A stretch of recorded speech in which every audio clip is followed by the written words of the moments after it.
किताबें लिख चुका हूं। मैंने अपनी पहली किताब लिखी माँ, दूसरी किताब लिखी माँ और ममता, और तीसरी किताब माँ, ममता और आंचल। आप यहाँ सभी बैठे हो, मैंने सभी को व्यंग करते हुए देखा, अच्छी बात है। आपने लड़कियों पर व्यंग किया, किसी ने अलग अलग तरीके के, ये हमारे समाज का एक स्वरूप है। लेकिन दूसरा स्वरूप एक और है जो मुझे लगता है वो आपसे छूट रहा है, जिसे आपको पकड़ना चाहिए। आप किसी पर भी व्यंग्य करो, लेकिन वो व्यंग्य इतना खूबसूरत हो कि व्यंग्य को भी व्यंग्य अच्छा लगे, तो तुम लिखने के लायक और कहने के लायक। एक बात और, जब तक आपकी कलम की नोक से स्याही निकलती रहेगी तब तक आप लिख नहीं पाओगे। जिस दिन आपकी कलम की नोक से स्याही की जगह आपके आंसू निकलने लग जाएंगे, उस दिन आप प्रॉपर बहुत बेहतरीन कवि बन जाओगे, ये मैं आपसे कहता हूं। क्योंकि मैं जब सफर कर रहा हूं और आपके बीच हूं, मैंने संन्यास धर्म का आज तक पालन किया, ब्रह्मचर्य व्रत का पालन किया, आजीवन अविवाहित रहने का व्रत लिया। मेरी मां मुझसे बहुत से सवाल करती है कि तुमने अपने पुत्र धर्म का पालन नहीं किया, तू तो कायर पुत्र है, तू तो छोड़ करके चला गया मुझे। तो मैं अपनी मां से सवाल करता हूं, और क्या सवाल करता हूं, मैं अपनी मां से कहता हूं कि मुझे ये बता, तुझे हिंदी आती है? बोले हाँ आती है। मैंने कहा मैं तुम्हें यहाँ से लेकर के अमेरिका जाता हूँ और वहाँ अमेरिकन सिखाता हूँ, ब्रिटेन लेकर के जाता हूँ, वहाँ ब्रिटिश सिखाता हूँ, इसे 20 शहरों में ले जा करके 20 तरीके की भाषाएं सिखाता हूँ। 20 साल बाद आपको इस शहर में वापस लेकर के आता हूँ, बताओ कि आप हिंदी भूल जाओगी? बोले कैसे भूल जाऊंगी, वो हमारे नसों में बहती है, कैसे भूल जाऊंगी? मैंने उससे कहा अब पहले जब आप थी यहाँ तब आपका सम्मान सामान्य लोगों की तरह होता था, लेकिन आज जब आप 20 भाषाएं 20 देशों का सफर करके लौटी हूँ, तब लोग जब उसको बुलाते हैं तो कहते हैं देखो भाई 20 भाषाओं का ज्ञाता बैठा हुआ है, ज्ञाता बैठी हुई है। वो आपकी श्रेणी जो है वो सामान्य लोगों से ऊपर हो जाती है। मैंने भी उससे कहा तू एक बार अपने मन की आंखों को बंद कर, और एक बार अपने मन की आंखों को बंद कर और दिल की आंखों को खोल, और देख इस संसार में न जाने कितनी ऐसी माताएं हैं जिनको पुत्र पैदा करने का सौभाग्य ही प्राप्त नहीं हुआ, न जाने कितनी ऐसी माताएं हैं जिनके बेटे सरहद पर शहीद हो गए। और एक पत्रकार पूछने के लिए आता है, जब अभी आपको पता होगा आगरा में हमारे 2 सैनिकों के सर काट लिए गए थे, एक माँ दरबदर भटकती रही कि मुझे मेरे बेटे का सर लौटा दो। जब बार बार जब परेशान हो गई, एक दिन सरकार ने तो नहीं सुनी, लेकिन एक पत्रकार आया और उसने बड़े ही सुकोमल भाव से उस मां से पूछा, बता अगर मैं तेरा सर तुझे दिलवा भी दूं तेरे बेटे का तो तू क्या करेगी?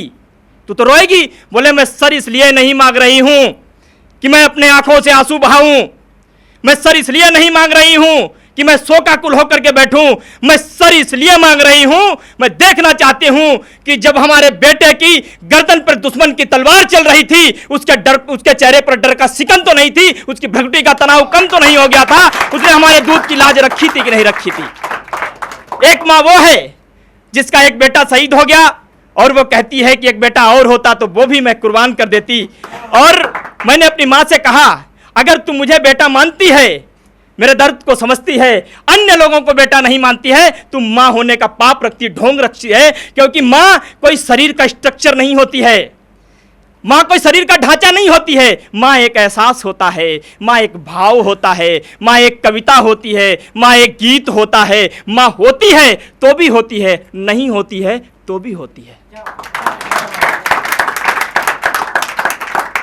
मैं आपके हौसला अफजाई में चंद लाइनें पढ़ देता हूं कि मुश्किल नहीं है दुनिया में कुछ, कि मुश्किल नहीं है दुनिया में कुछ, बस तू जरा सी कोशिश तो कर और बदलेंगे ख्वाब तेरे हकीकत में, तू जरा सी हिम्मत तो कर।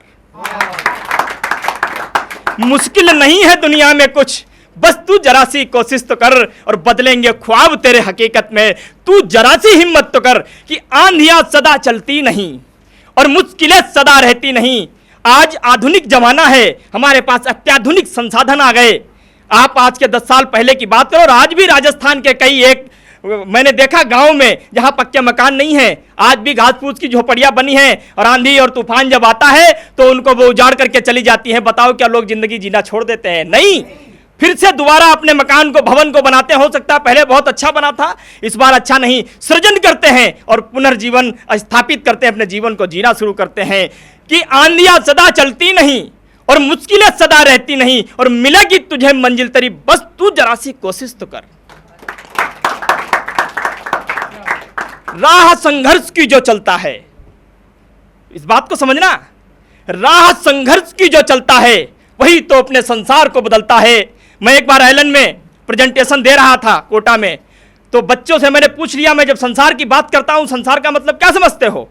बोले संसार का मतलब कश्मीर से लेकर के कन्याकुमारी पूरे ब्रह्मांड में जितने लोग दिखाई देते हैं उस संसार की बात कर रहे हो आप? नहीं, मैं जिस संसार की बात कर रहा हूं समझो, आपके सर की चोटी से लेकर आपके पैर कर की एड़ी तक का ही आपका यह शरीर है। जिस दिन आप सफल हो जाओगे दुनिया आपको सफल दिखाई देगी, असफल हो जाओगे तो दुनिया आपको असफल दिखाई देगी। यही आपका संसार है। आपका शरीर यदि स्वस्थ है तो सब स्वस्थ दिखाई देंगे, आप खुद अस्वस्थ हो तो कोई भी आपको स्वस्थ दिखाई नहीं देगा।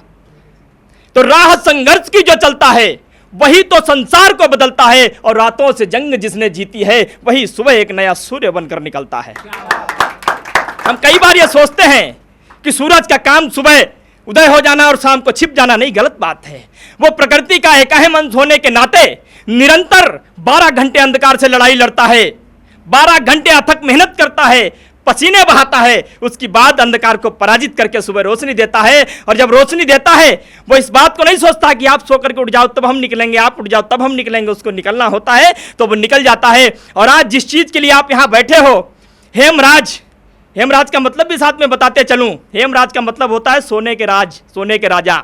इनकी कर्क राशि है, कर्क राशि का स्वामी चंद्रमा होता है, और चंद्रमा के आराध्य स्वयं त्रिभुवन होते हैं, शंकर होते हैं, और जिसके स्वामी शंकर हो उसका प्लेटफॉर्म कैसे सफल नहीं हो सकता है? तो आप जिस होड़ में दौड़ रहे हो, जिस होड़ में दौड़ रहे हो, यह भी पाना चाहते हैं कि आप सफल हो जाओ, आप पाना चाहते हो कि मेरा भी नाम हो जाए, और उसको छोटा सा नाम कहते हैं मंजिल।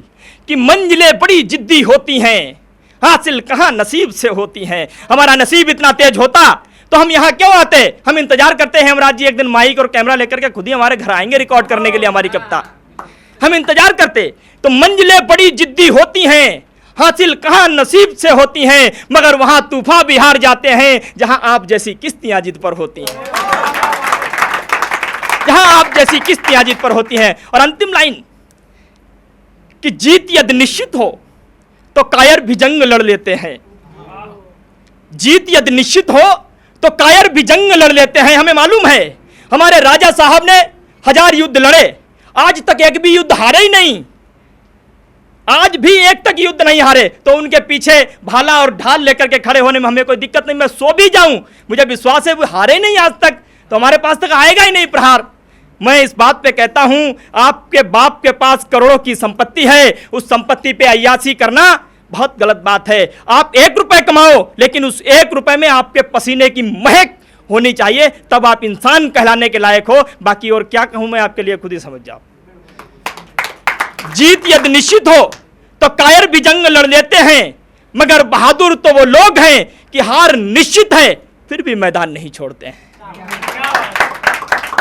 और अंतिम लाइन जब मैंने लिखी, क्योंकि मैं बहुत कम पढ़ा लिखा हूं और मेरे वरिष्ठ लेखक जितने भी हैं उन्होंने बहुत विरोध किया, क्योंकि विरोध करेंगे, डिग्री नहीं है तुम्हारे पास, ऐसा कैसे लिख दिया, किताबें कैसे लिख सकते हो, राइट क्या है तुम्हारे पास? हमारे देश में तो विभाजन इस आधार पे बहुत ज्यादा हुआ है। भरोसा यदि ईश्वर पर है तो जो लिखा है तकदीर में सिर्फ उतना ही पाओगे। बताओ भरोसा ईश्वर पे होता है कि नहीं होता है? सबको होता है।